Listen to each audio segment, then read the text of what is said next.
কলা ভর্তা করবো একটা অন্যরকম ভাবে। আমি দেখাচ্ছি। এই কলাটা আমি সিদ্ধ করব প্রেসার কুকারে। সিদ্ধ করে এই চোচা সহ আমি ভর্তা করব বেটে নিয়ে।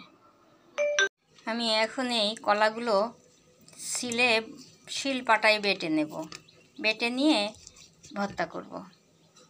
কলা ভর্তা তৈরি করব। এই জন্য দিলাম পেঁয়াজ, রসুন, কাঁচামরিচ তেলে দেব। এর মধ্যে একটু কালো জিরা, এর মধ্যে দিব চিংড়ি মাছ,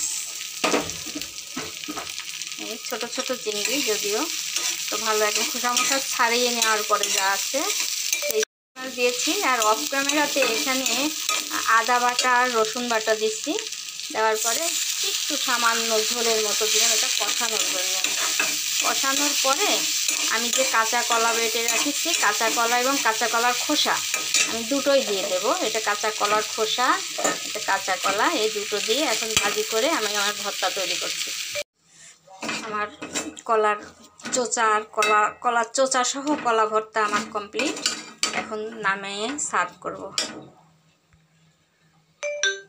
কলা ভর্তা, এবং সেটা কাঁচা কলা শুধু না, কাঁচা কলার চোচা সহ ভর্তা। এটা অনেক টেস্টি একটা খাবার এবং উপাদেয়। কারণ কোষ্ঠকাঠিন্য দূর করে হলো কলার খোসা, আর পাতলা পায়খানার নিবারণ করে হলো কলা।